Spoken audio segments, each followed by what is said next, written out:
This is Josh Bycer from GameWisdom.com. I hope you enjoyed this Critical Thought, your daily discussion on game design. Hello and welcome to today's Critical Thought. As always, thank you to 917 subscribers here on YouTube. If you're enjoying the content and you're a first timer, be sure to like and subscribe, as we are now so close to getting to 1,000. If you haven't voted yet for the 900 Let's Play, it's still going on. Your choices are between a play of Fez, Aquaria, or Bastion. Leave a vote on any of these critical thoughts up until the runoff point, and we will see what gets picked. For today's critical thought, we're talking about the challenges or the considerations that go into making a competitive or esports worthy title. This is not to be confused with talking about competitive game design. That is a topic in of itself. That up there, of course, is from Hearthstone, and you better get used to that image because we're going to be talking more about Hearthstone tomorrow. This is all based on today's post, which looked at 3 considerations of building a competitive game. That should be somewhere right there at this moment. And competitive game design is different from single player or even multiplayer titles. And over the last, I think pretty much over like the last decade, maybe a little bit less than that, the rise of esports or competitive based titles has certainly grown. We've seen the likes of Dota 2, League of Legends, CSGO, even unorthodox or ones we didn't expect like Smash Brothers, Team Fortress, and probably even more that I'm forgetting. But creating a competitive game requires special considerations, and it's all the more important due to the pros or the rewards you can get for getting your game accepted. As we've seen over the last few years, games that become accepted by the competitive crowd get not only a lot more recognition, but they earn a lot more money, from ad revenue of companies wanting to advertise during tournaments, to people wanting to buy the game to simply try out for themselves. And this also sustains a game's shelf life. Games like CSGO, Team Fortress, Mortal Kombat 10, Street Fighter, these are all games that they last and they retain their value well beyond their original retail release because there's still that competitive market. When it comes to building a competitive game, you have to consider both the casual and your core fan base. And this is what really separates competitive games from other genres. Normally, as long as you have a steady group of fans, your game can last, however long you want. Payday 2 is still going strong, World of Warcraft, Team Fortress, you name it. But if you're trying to position your game as a competitive title or something worthy of esports or tournament play, you need both groups. The casual or the newcomers, this is going to make up the bulk of your fan base. You need them in order to keep growing your numbers and to keep maintaining interest. If there is no casual fan base, a new player is going to come in, get utterly dominated by people who have been playing for months or even years. They're going to get tired and quit. And when there is no casual fan base growing, your numbers are always going to be on a decline. You need the competitive audience or the competitive crowd in order to sustain your game. Without having those core players, you're not going to have people interested in seeing your game in esports, and there's not going to be that reason to play. And I know both have that element. Without a casual or competitive, there's just not going to be reason or a community to play your game. And we have seen examples of what happens when the fan base dies out. Titles like Battleborn have been suffering. Evolve, I believe, has basically pulled the plug on its support at this point. And we've seen a lot of other multiplayer games that have failed to sustain themselves past their first 2 to 3 months of being available. And that's the challenge of making a competitive game. It's not just about making something that's going to last for 4 to 5 months. We're looking at games that should be supported for years on end. Street Fighter is still going strong. I don't think we're going to stop seeing League of Legends and Dota 2 anytime soon. And again, when this works, it basically becomes a license to print money and to keep growing this game. It's almost another take of games as a service. Now, when it comes to the making a competitive esports title, from my post, there's 3 key points you need to watch out for. And the first one is toxicity. For those of you who are watching this, if you are one of those lucky few who have never experienced a ranked League of Legends game, ranked CSGO, or simply just playing Dota 2 with your friends, well, God bless you on that one. For me, it was a nightmare. And nothing drives people away faster than loading up a game for the first time and getting cursed out for 5 minutes with things I can't repeat here in play conversation. And this is a serious issue, because this is one of the biggest things that stops new players from playing your game. League of Legends for a time was considered one of the most awful places to be around due to the toxicity of its fan base and its players. Now, since then, Riot has certainly turned things around. And when it comes to building a competitive esports title, you must have an effective reporting system and effective punishment built into your terms of service. And one of the things that we've seen is if you don't have that, it's going to come back and bite you. Because even though you may not be racist, misogynistic, or worse, if you're not punishing the people who are saying those things, it's going to make you look bad. And League of Legends turned things around by 1, creating a very effective reporting system with its tribunal and rewarding players for good play, and 2, for having rules that work or that are bound to everyone. There is no favoritism in League of Legends. They don't care if you are a first-time player or a top 10 ranked player in the world of the game. If you violate their services, you're out. And that is a very good judge of, or that's a very good judge of faith for the players. They know that there are people watching out for them. They know the rules are going to be held to. And if you don't have that, it's going to hurt your game. And while League of Legends did eventually add that in, it's better to start with that foundation. It's just going to save you a lot of headaches in the future. Now, the second consideration, and one that's a little bit harder, is the learning curve wall. What this is whenever there are competitive-based games, the learning curve for playing them will always grow and seems to get bigger and bigger over time.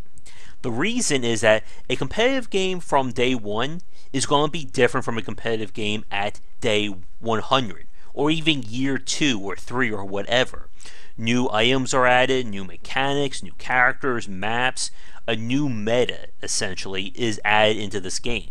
And I don't want to focus too much on meta today, because that is going to be the topic for tomorrow's Critical Thought.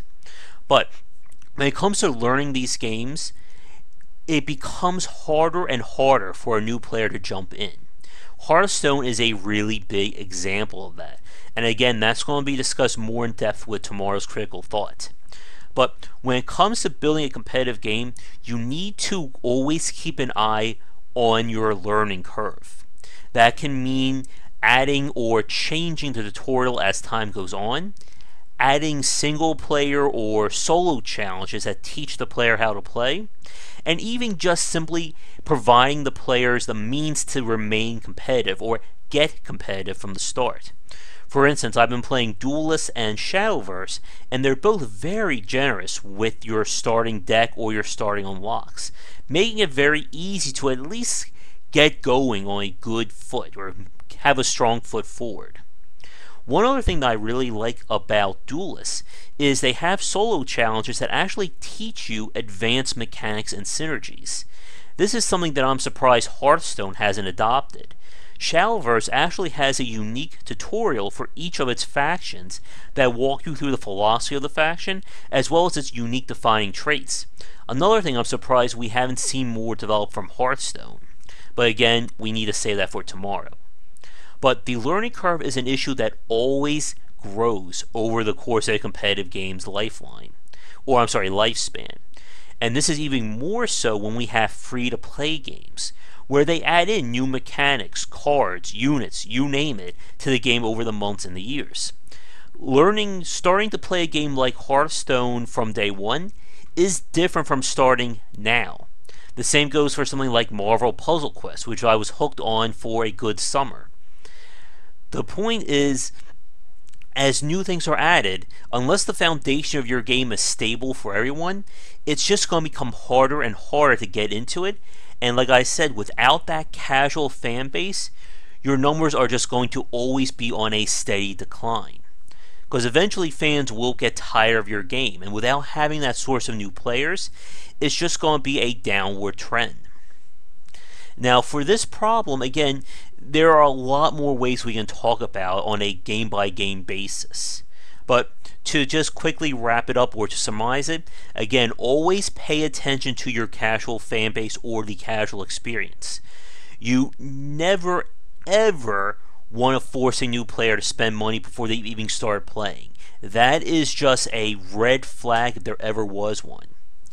Another red flag that I didn't mention that I want to bring up here before I forget goes back to the toxicity factor. Casual and competitive or core players, those two sides should never mix. Someone who's playing a game casually should not be interfering with competitive or tournament play, and vice versa. This is where effective ranking and matchmaking comes into play. If I'm playing your game at the casual level, I should not be affecting ELO or online ratings at all. Likewise, if a tournament level player is playing casual or unranked or whatever, they are not allowed to be judging players, to be insulting, to be anything like that, because that's not what's going on here. And again, you need to effectively label these and to create the matchmaking for that. That takes me to the third point and our final one for today's critical thought: progression. How does someone get better at your game? This also has to do with the meta and the learning curve as well. One of the problems with competitive based games, or one of the challenges, is that it can be very hard to get motivated to keep getting better. Many competitive games build their progression on wins. Every time you win 3 matches in Hearthstone, you get 10 gold. There's the daily quests, stuff like that. The problem, again going back to the meta, the longer you wait to get into the game, the longer or the harder it gets to make progress. And you'll enter this negative feedback loop, or this catch-22 of you need to win matches to get the cards, but you need good cards in order to win the matches. And how are you going to do that? Unless, of course, you spend money. And like I said, you just don't want to do that. Now, from my posts, this also has to do with pacing out your progression model. And not only progression, but ratings and rankings as well. A level 0 player should not be playing with level 30, 40, 50, 60 guys from their first game. For me, I did that with Overwatch, and the very first thing I heard was, oh great, we have a level 0 guy, screw him. So that was really fun. This is where having an online rating, or ELO, comes into play. People who've been playing the game for months, even years on end, should not be interacting with day 1 or day 2 players. Also, from a learning perspective, you want to effectively pace out new mechanics and systems. League of Legends does this really well with the fact that you don't get access to rune pages or talent trees and stuff like that from the first play. I think you have to hit level 10 before that starts up. In Overwatch, you can't do competitive rank play until level 25. These are all ways of making sure that new players aren't going to basically step into the deep end before they've even started to learn. This is also where good tutorials come into play, good ways of teaching the player, and again, pacing out these mechanics. One of the problems with Hearthstone is my rank 24 player, or my rank 24, is not the same as another rank 24 player. When I start playing the game for the first time, I could be running up against players who have access to every expansion and every card, and I'm just going to get beaten without any means of doing that. This is why having an effective ranking system can play into your advantage. but it also needs that casual fan base. If there aren't new players coming in and providing means for them to interact, people are just going to run into, the ranked top 100 players and get killed and not want to play anymore. Also, as another interesting aside, you also need to watch out for how you reward players.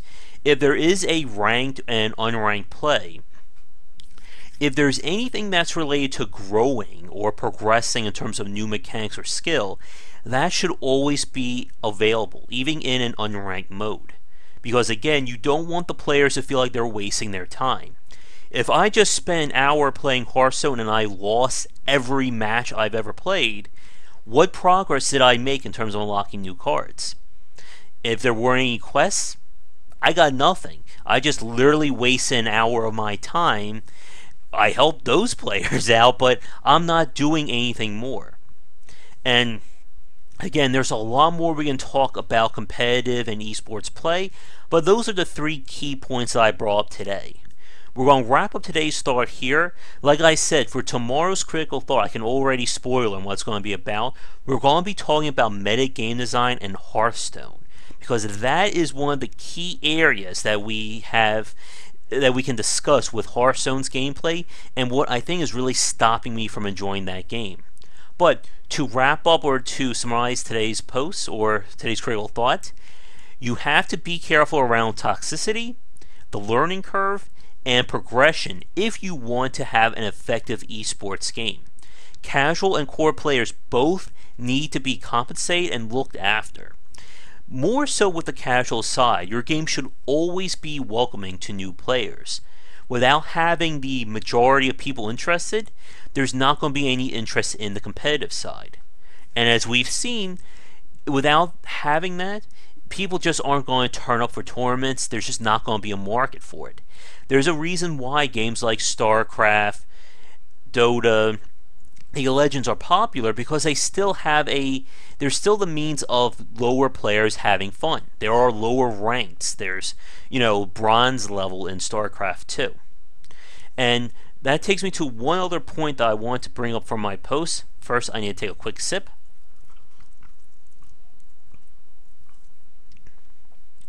You should always have a beginning and an advanced tutorial. One of the problems that we see with competitive based games in just about every aspect is a lackluster tutorial that doesn't teach competitive play. StarCraft 2 is a really good example of this. Everything you do in single player or tutorial does not prepare you at all for online play. And if you don't do that, a single player or a casual player is going to jump in, get completely killed because they weren't prepared for it, get frustrated, and will leave. The game Skullgirls is a really good example of a strong tutorial. The tutorial itself goes through everything and anything you've ever wanted to know about fighting games. It starts with the basic stuff, how to move, how to punch, how to block. And then the advanced stuff will talk about how to frame cancel, how to perform multi-hit combos, how to do EX moves into transitioning into another character. Stuff that we would normally only talk about with professional level players. But this is a game that's actually trying to teach that. And that is really good, because again, if you're trying to get everyone to the point where they're thinking competitively, you have to provide the means and the lessons for that. But we are getting really late here, so let's wrap it up for now. As always, once again, thank you to everyone liking and subscribing. I hope you're enjoying this content. Be sure to come back tomorrow for more great content here and on GameWisdom.com, where we examine the art and science of games. I'm still Josh Bycer. Have a great rest of the night, and I'll see you all tomorrow with my talk on Hearthstone. Take care. Thank you so much for watching this video. If you enjoy it, be sure to like and subscribe to the channel, and of course share with your friends. It always helps out. For daily posts on all manner of game design and industry topics, check out game-wisdom.com. To support the site and everything that I do, be sure to check out the Patreon campaign. If we can hit goals, it will mean more content for everyone to enjoy, and I'll be able to support myself and my household. If you want to follow me, you can find me on Twitter at GWBycer for updates throughout the day and random thoughts from me. And lastly, you can find me on Twitch right over there at GW Bycer for daily streams most nights around 10 Eastern. Thanks again for watching the video, and be sure to check out more great content coming to the Game Wisdom channel real soon.